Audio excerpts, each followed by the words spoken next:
into this. Okay. So thank you so much. So we are here to talk about time management and goal setting. So it's all a combination of two. And then it's basically is just sharing my experience of how I've used my planner and the system that I use to maximize my time while I was working a full-time job as a CFO, going through my doctorate program, being a mom of a teenager, playing football in school, an active church member, a wife, and a housekeeper, right? Because you always have to keep house. So all of those things and still, keeping my sanity with all of that. So that's what we're going to be talking about.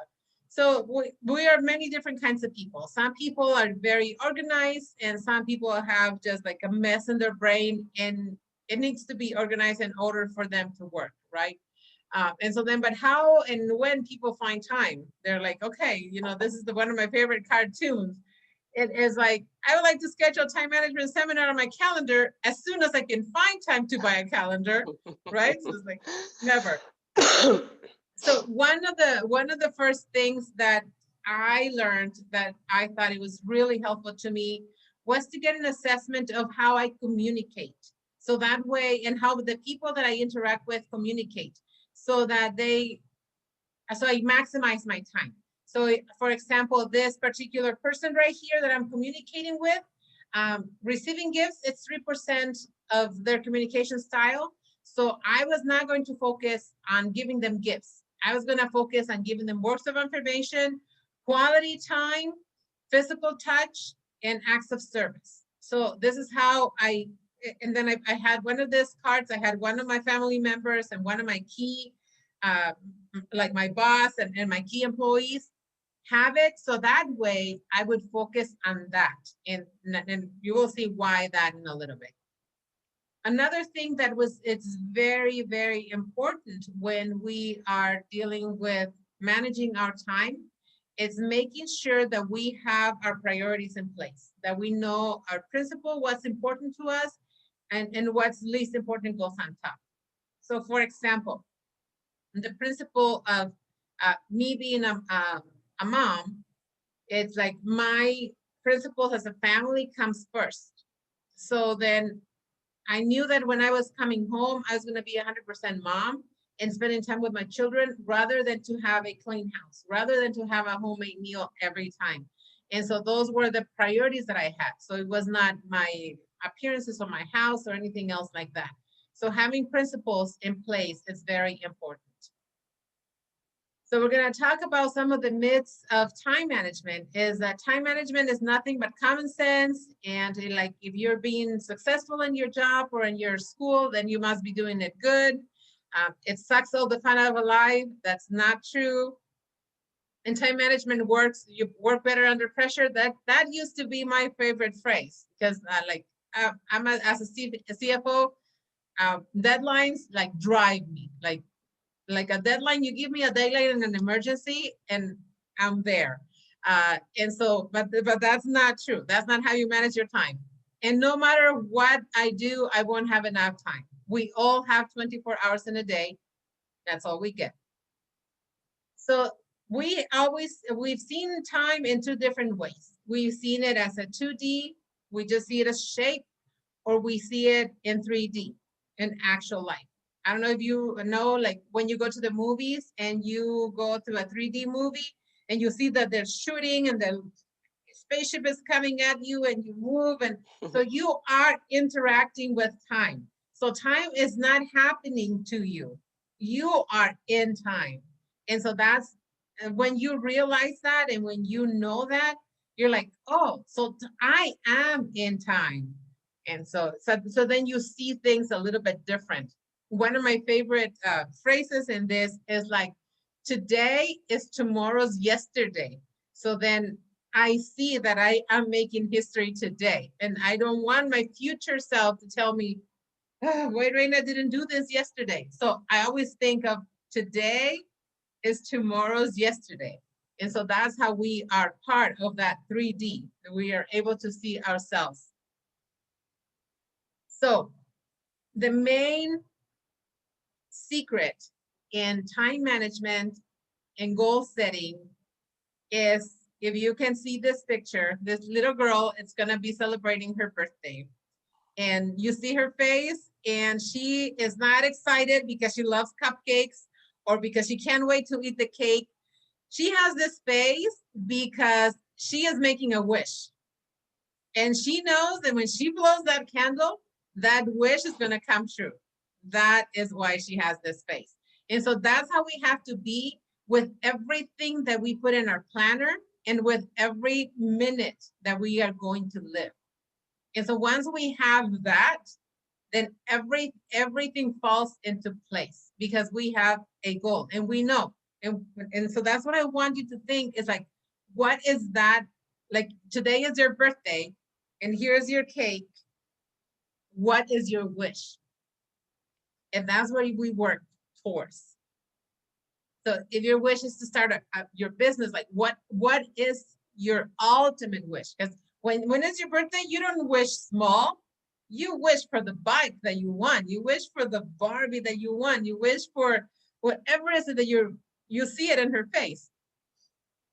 So some of the truths about time management, and when we are able to focus all of our energy into that wish that we want to accomplish, is that it reduces the stress, it improves your self-esteem, and I'm gonna help you with that.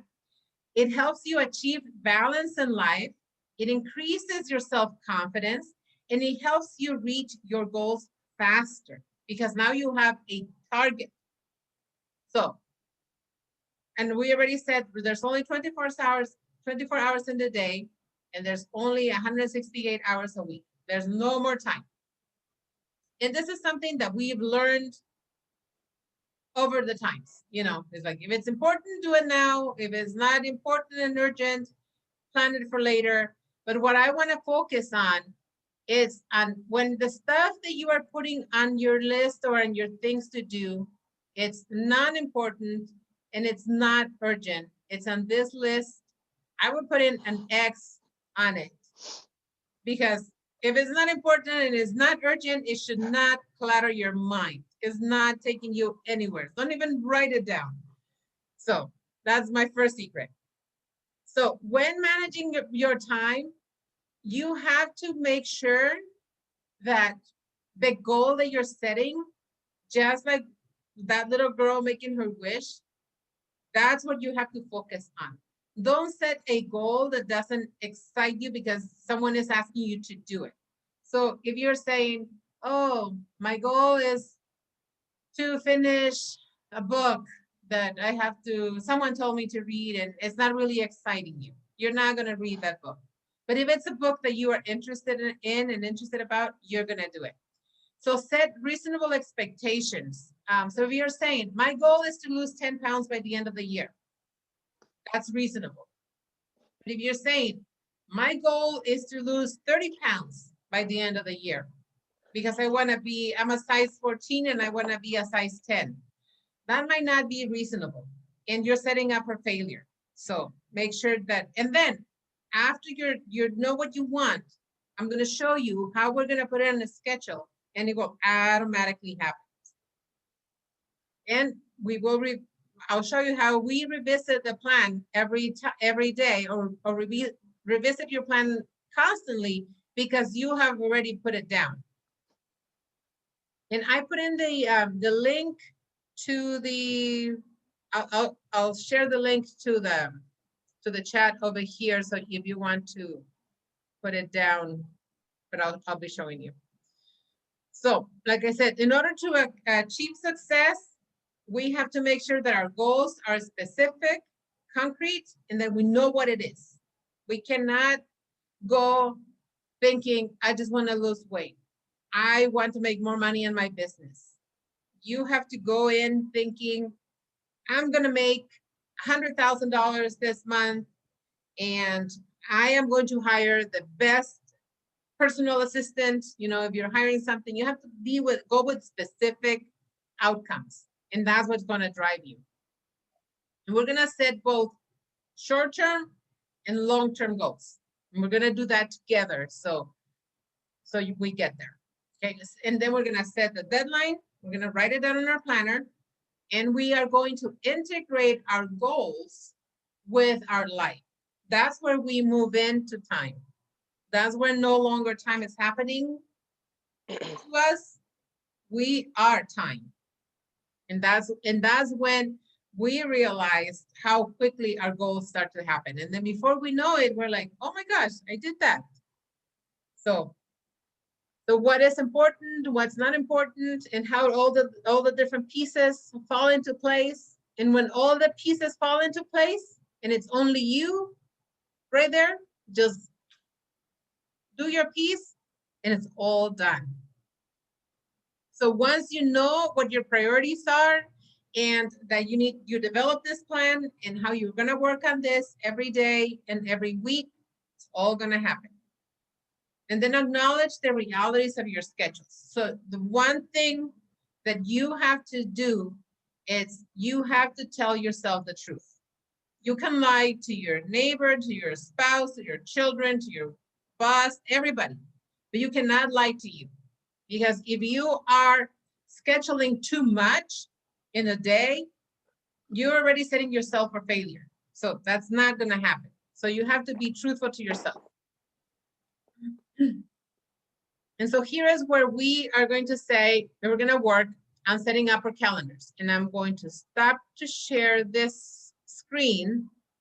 And I am going to share the calendars, and I have a mess in here. So we're going to start with this.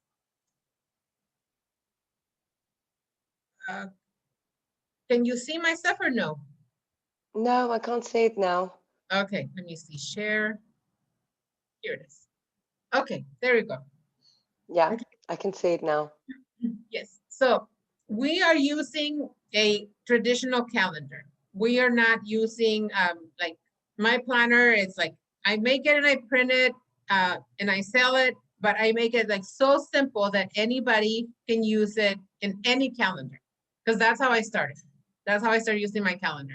And so what I do is that I put a line across each of the days. And so I choose on top, it's my personal life. And in the bottom, it's my professional life. And so then I'm going to show you one example of my actual life examples here. And so then I put in my lines on the days, and I don't put it like on every day. I put it like on the days. My planner has them on every single day. And so, but then I put in like, oh, I have references, and then my son's court, like he has to go and do that thing. So he's on top. On my job, I have a bank meeting. So then I put it on the bottom. And so then it's never a conflict, because I know that I have to schedule time to do my personal and my time. And then like right here, I have interviews at 12 o'clock. So then I know that I have to like dress, I have to plan to do those things. And so then every day that you are putting this stuff, and so then it goes on. And then my school, because I also did a doctorate. So then on Saturday, my whole Saturday was dedicated to writing chapter 4. And so then I can fit anything in there, but it's already scheduled that I have to finish chapter 4 on Saturday. And so when you're working on your calendar, like right here is November, you're gonna start writing down, like if I wanna, like I said, like I was writing a dissertation and I was writing 5 chapters that seemed like 100. So then I would write, I need to finish writing my chapter 5 here. And so then every time I saw it, like when I had some time, I would write in between. Like in here in my interview, I check my computer, and while I wait for the interview, I would read and I would write 1 paragraph. So it's not taking me out of what I'm supposed to be doing, because I'm waiting for an interview and I have my laptop right there. So I would write, I have to go to court with my son right here. So then I go, perfect timing. I can fit in another 5 minutes in there. So because I know that by this date, my book, my chapter has to be done. So I don't have to do it all in that time, but I can take the glimpses of time that I have. And then before I know it, it happens. And so right here, so I have 100 pages. Like I have to be done with 100 pages. From 3:30 to 6 o'clock, I was gonna write 100 pages. And did I do it? Maybe not, but I wrote something, right? But it got me closer. It got me closer to my goal. And maybe I did. Maybe I did. And so that's always and I did, because I finished. And so that's how I'm driven like that. So then here's October. And so then my perpetual calendar is, I know that Facebook is a tool that I use, like to share my stories, to share my classes, and to share my courses. But when it comes like to my personal life, I dedicate a certain time for Facebook. I said, okay, I'm gonna be there like from this time to this time, and then I cut off all the notifications. But my family and the events that are important to me are very important to me. So I use a perpetual calendar that before in the old times, when in the old calendars, it was like a birthday calendar. So I continue to use it. I continue to put in all of the birthdays of the people that are important to me so I don't forget them. Anniversaries, all the different things that are important to me. So then in the beginning of the month, I see what's going on. Oh, okay, it's so-and-so's birthday. So I write the birthday card on the same day for everybody, and the anniversary card for everybody. And I put it out in the mail, and it's out. And so then it seems that I'm caring, but it only took me about 30 minutes to write that birthday card letter. And they don't mind if they get it earlier, as long as you remember, right? And so, and if you want to send it like closer to their birthday, send it like a couple of days before, have it in there. But a lot of times you're not going to remember. In relationships, especially when you are extremely busy, are when you need relationships the most. And by you taking care of your relationships this way and what's important to them, then that way you are able to, maybe they have a party and you cannot attend because, like for me, I couldn't attend birthday parties for almost 3 years because I was writing a dissertation, doing investigations, building a new school, along with all my family things. So I didn't make it to a lot of the birthday parties, to a lot of the weddings, to a lot of the stuff that was happening. But I had it written down, and they got a handwritten card from me. And so then it was off. And so then our relationship continues. So now that I'm done with a lot of that stuff, even though like I filled up my plate again, because that's what we do. We fill it up again. But that's something that has served me well and has helped me keep my relationships in there. So I have 5 brothers, and boys they don't want to talk on the phone all the time, but they love to receive this little gift. And that's where when I was showing you I have to share my other screen.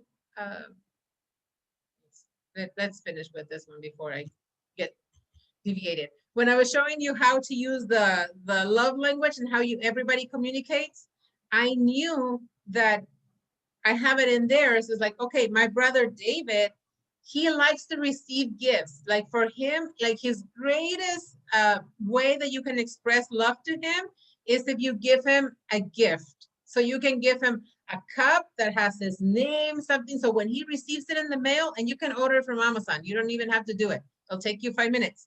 You send it to him, happy birthday, he gets his cup, and wow, you made his day. You communicated to him at his highest level of communication.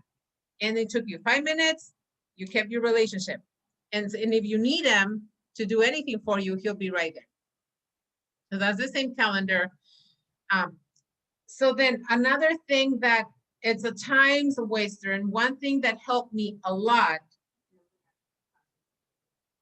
I still use this one, even though I use my planner and I use that, I always like take out the sheets.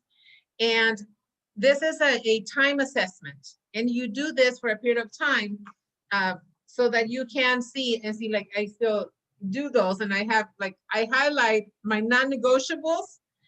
Like I know that my exercise and my meditation is a non-negotiable. So then I have it highlighted.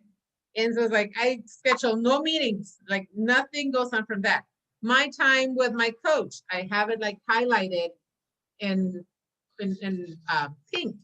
And so then it's like, I do not negotiate that. I set up my time with her, and it's like, I show up to work, my time to start work is at 10 o'clock on Monday. And I do not go before 10 on Monday, because that time it's extremely important to me. That's what keeps me motivated, and that's what keeps me going. And so I do this assessment at least once a month to find out where am I wasting my time. So from this assessment, I found out that I was wasting a lot of time in calls. And so then that's something that I can delegate to someone. But I didn't realize that I was calling so many people until I started to do, I wrote down like a diary, but like in tasks. What are you doing? And so then I realized, oh, I'm spending a lot of time in calls. Like I did calls like for almost 2 hours in 2 separate days. And that's something that my assistant can do for me. So, so that's that. Do you have a comment? No, sorry. Someone rang and I just hung up so I can hear it, so I can listen to you. No problem. Yes.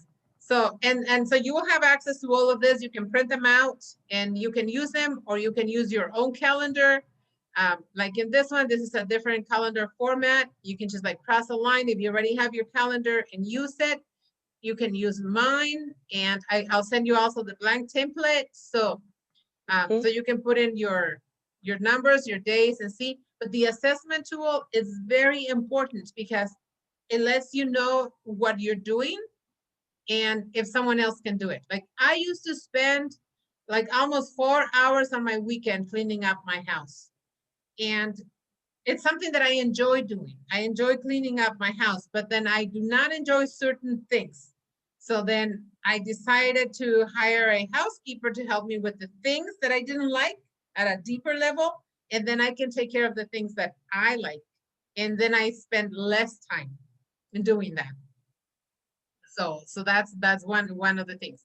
So I'm going to stop sharing this so we can go back to the other one. And I lost my spot. So we're here. Here.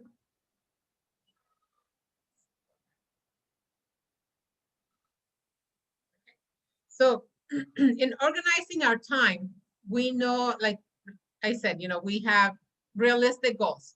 We only have 24 hours a day, and we cannot do everything. When we say yes to one thing,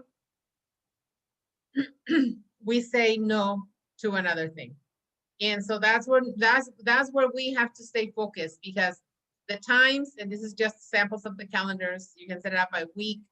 This is my idea. When you're setting up, you have to make sure that what's in your calendar is something that is taking you towards your goal.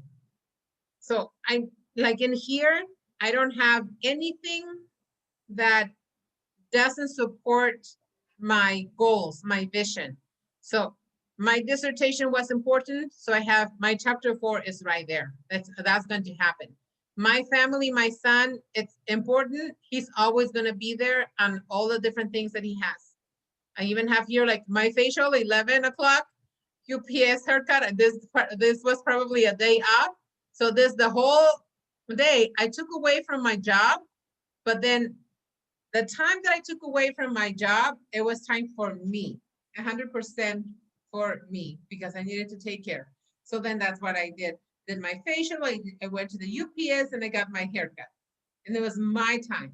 So I still had to do independent study with my son, but I took time for me. So if you see, like everything that you put in your calendar has to do with whatever you are going to. You are time. You are moving. One of the things, and one of the quotes that is very popular in Spanish is that God forgives. If you sin, God forgives you. If anybody offends you, you forgive. Time does not forgive. Time passed and you say, sorry, can I do a do-over? Nope, you cannot do a do-over. Time does not forgive. And so that's why you have to be so jealous with your time, because time is worth more than money. It's worth your dream. And so when you are scheduling something or when you're putting something in your planner, you have to know that you have to guard your goal. You have to guard what you want. You have to guard what's important to you. And if it's not important to you, don't put it in there. That's why it's like the list that tells you what's important, what's urgent, is like the stuff that go in the last column, not urgent, not important, shouldn't even be written anywhere, anywhere. Just put the stuff. And a lot of times you might think, oh my gosh, that's so selfish of me. I'm only putting the stuff that is important to me. You're the only person that you have that is fighting for you. Everybody else is fighting for their own selves. Everybody else is fighting for their own goals. Your boss is fighting for their own goals. Your kids are fighting their own life. Your spouse is doing its own thing. Your parents, everybody. And if when you are an efficient person, people will put stuff on you. They'll come with their emergency and tell you, I have an emergency. You need to come help me. Hey, I have a facial at 11. You have a doctor's appointment at 12. You know, call an Uber. I'll call an Uber for you. Yes, but I am not gonna give up my facial. I am not gonna give up my haircut. You know, like, but it's not on my calendar. It's not in my schedule. I will help you some other way. You know, but call an Uber. You know, ask somebody else. You know, but you know, like you guard your time sacred. So then we can incorporate this in many different things. I've incorporated like the technology, the planner, the papers, and it's a new time management app. When you click on the icon, your calendar disappears. So everything's done, right? And so, and that's where we are like with this. How are you actually using your time? And that's where this one comes in really good. And you'll be able to print out and work on it. And you can make it anywhere, but I found that this one helps me because I can see a week. And then you can do it the following week to see if you fixed your problem. You also need to know, like, when are you most focused? Like some people are morning people and some people are night people. So you have to know, when do you have the most energy and when do you have the less stress? Like for me, I am more productive in the morning and then at night. I'm productive when everybody is asleep.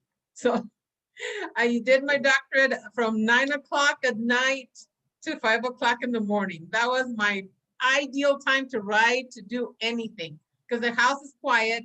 The dogs are sleeping. No one's barking. There's no ambulances. There's nothing. The husband's not bothering. The kids are not asking for juice, anything. Like, done. So I put him to sleep and I went to work. And it's like, that's how, and then they would ask me like, it's stuff and my school, they'll say like, how did you write like 100 pages like in a week? It's like, well, when they sleep, I work.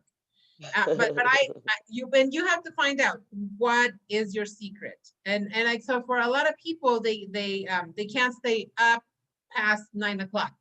After 9 o'clock, you also have to recognize, because there were some days that I'm typing and I'm like, I'm falling asleep. And so it's like, I'm just wasting time here. I'm gonna go to sleep and tomorrow is another day. Because if I stay there, just like pretending to be effective, I'm not being effective, I'm just killing my body. And my body is the carrier of my plans. So then it's like, I have to take care of my body. So it's like, so I knew, like, I am too tired today. I'm not thinking, I cannot even read.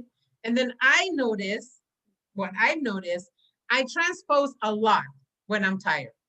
So if I see that I'm transposing a lot, it's like, I shut down my computer. Tomorrow, it's another day. So what changes do you need to make to your weekly schedule? And that's some things that you are going to assess when you do your assessment. You're going to assess and you're going to say, I'm going to move my exercise to 6 o'clock in the afternoon. Like before I did the assessment, I was working out at 6 o'clock. As soon as I came back from work, I would go do my workout, then dinner, then kids, then school. And then I realized that it was better for me to work out in the morning. And then it was out of the way and I felt accomplished. I had checked out something. And so then my brain was already like, hoo, we are victorious. We accomplished something, right? Because all you have to do is accomplish one task a day for your brain to feel accomplished. And so then having that, and then I did not started with 30 minutes of exercise. I started with a 6-minute exercise video from YouTube. And I can share it with you. I still do it. 6 minutes, 6 minutes of exercise. So there's one for the arms. I do 6 minutes. And then there's another one that is like an aerobic that you do like all kinds, 6 minutes. And all you really need is to target the right muscles to be fit, right? To be energetic. And so then I did my 6-minute exercise, quick shower after work, energized, I come home, focus 100% with my kids. And then that's another thing that it's when you are, and I don't know if it's, we'll talk about that. Another thing that worked for me is that I like to see, like, I took like personas for my different things. So when I went to work, I am Dr. Garcia, CFO, right? So that's who I am. And I did not worry about my housework, my kids, my school, nothing. 100% I am this persona. Once I got home, I am mom. And so then I even like came home, take off my clothes, putting my new outfit, pull out my hair, and it's like, now I am mom, right? Now I cook, I clean boogers, I help with homework, I listen to whining teenagers, I go to their games. So I'm 100% mom. So my kids knew that from 6 o'clock that I got home until 9 o'clock, or if they have a game earlier, but they knew at that time, I was 100% theirs. Like my husband and my kids knew, like I am 100% theirs. Like I'm not an employee. I didn't answer my phone. I didn't check my emails. I'm 100% theirs. So then they knew that. And then, like I said, then after they went to sleep, then I became a student. And so then I'm a student. I'm 100% committed to be a student. And so that helped me because it gave me, and then I also use my oils. I have my oils that I use. So then I had like different oils. I had one for focus, for concentration, and and then I use music. So then I would put my oil for focus, and then I knew when I smell this oil and I'm listening to this music, I am studying. I am doing homework. And then I have the same at my job. I have a playlist. And it's just, when I hear this song, it's like, I'm focused. I need to finish this project. It's a deadline. And that triggered my brain through all the 6 years that I was working for this school district with extreme deadlines to where like sometimes, the board of directors said like, I want this report like right now. And you're like, oh my goodness gracious. Okay, time to focus, right? So then I put my oil. My music is like conditioning, is like your brain conditioning. You're conditioning your brain to recognize. So you, as the person, have control over your body. And so then how you have control over what your body is going to do is like, I condition it to where like, okay, I smell this oil. And then I had a particular oil for when I want to do work, for when I'm doing studying, and relax to calm down when I'm with my kids. And the specific music as well. And it's the same music. I use the same music for the same thing. So when I have a deadline, I put my oil, I put my music, and my brain automatically focuses with that.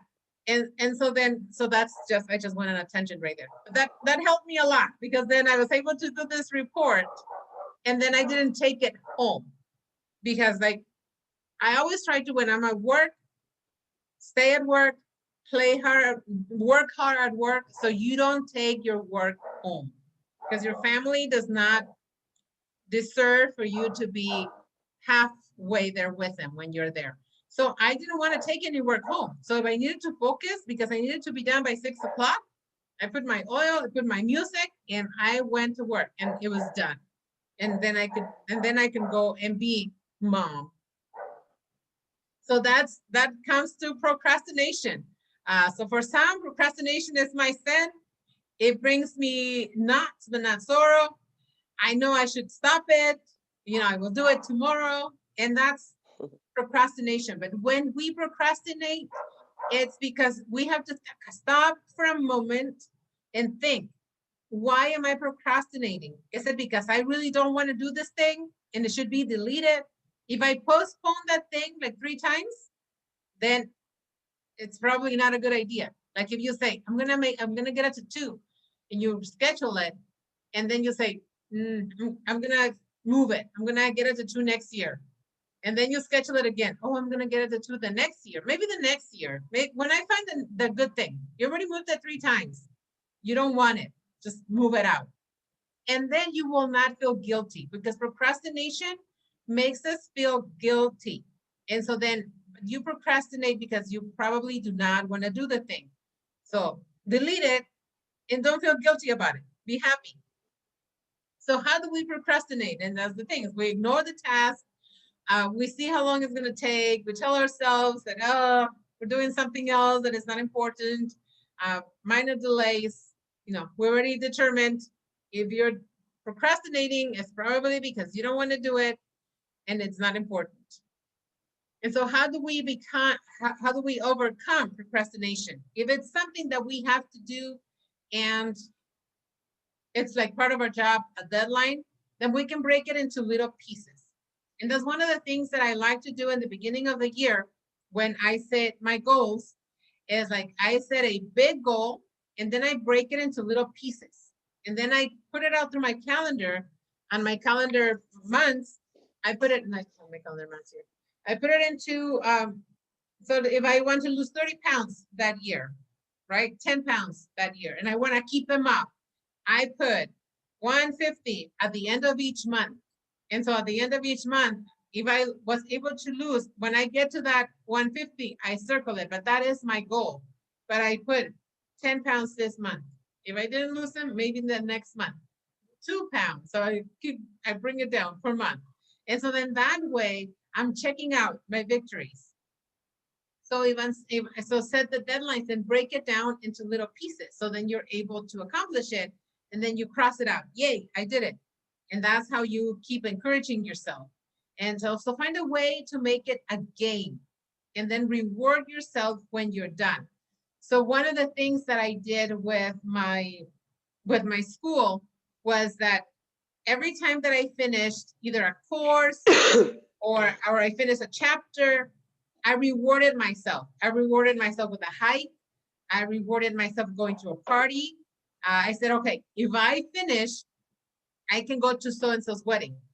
If I finished all my school, it's like all of my projects at work, then I can go for a hike. I can go for a girls' night out. Something that I can give myself a treat. And so then always be your own rewarding person. Reward yourself, because like nobody else does. So it's like you have to do it yourself. So tell your friends and roommates to remind you that that you are going to, what is your goal, what you're trying to accomplish. So I will tell, like, my husband is like, if I finish, I'm gonna go for a hike, because I like to hike. I live close to mountains and I love to hike the different mountains here. So he would tell me, is like, are you gonna be done, or are we gonna go hiking? And so he showed the same enthusiasm. And then the same with my daughter. I would tell her, like, if I finish, I'm gonna go so we can go to the beach together. And she likes to go to the beach, and I like to go to the beach with her. And so then, you know, so she would remind me, are you going to be able to come? Are you going to be done? Or she would be like, focus, focus. I'm not going to call you anymore. Focus. And so then you get that, you know, because you will do for others more than what you would do for you.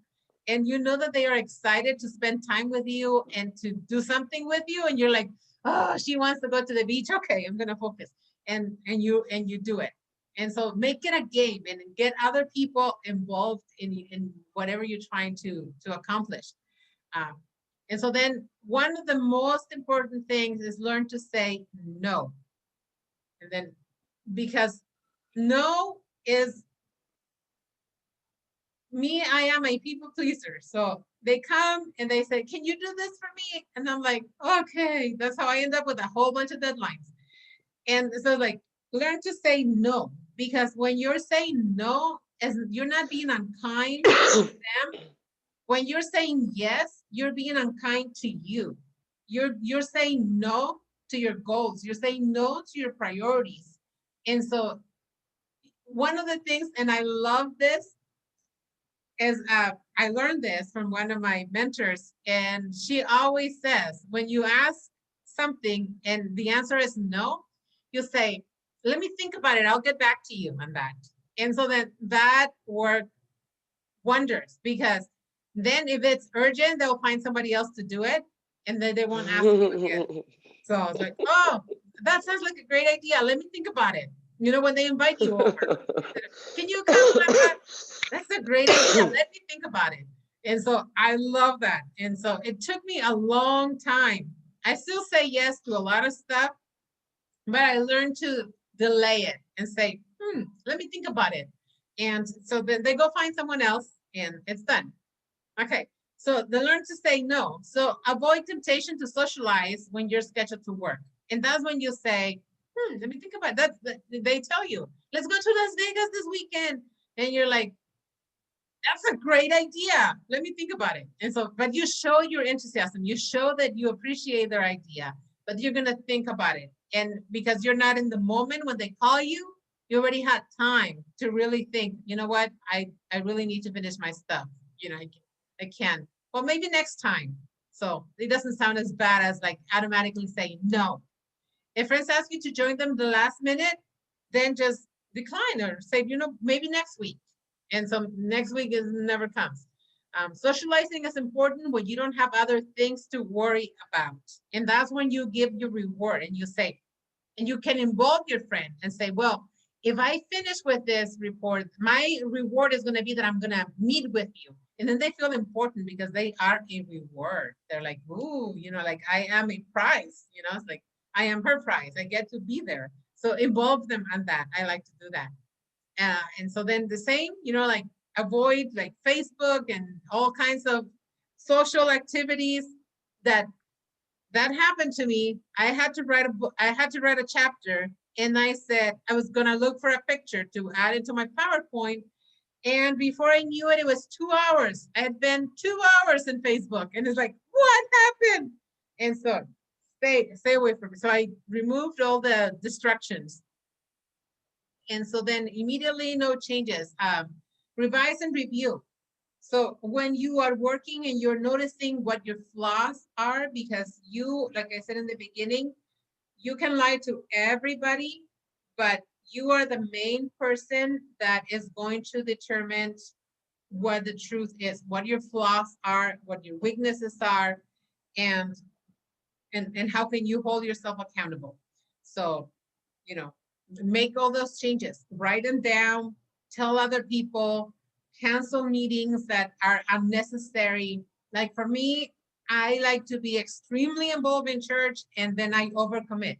I want to be part of the women's home. I want to distribute food on the Saturdays and Sundays. I want to do this. I want to be in the children's ministry. I want to preach. And it's like, no, you know, like I have to stay in one thing. And so I analyze what's more important to me. And so I decided to stay with the women's ministry, you know, because with the women's ministry, then I can empower other women. I can help other women. I can get my service fulfilled that way. And then I can go and enjoy and have more time. So preview upcoming week, making the necessary adjustment. So when you do when you're writing on your calendar, determine what's important, and we already went this, what's not important, and what's not important and not urgent, whatever comes in here, just completely take it off, you know. And so then that's basically just the bulk of everything is just knowing yourself and knowing what how that's gonna work for you. So that's all I have for this workshop, and how this calendar and how I am able to maximize my time. So now if I can hear from you and see how I can help you and what are your challenges. And I'm gonna stop the recording. So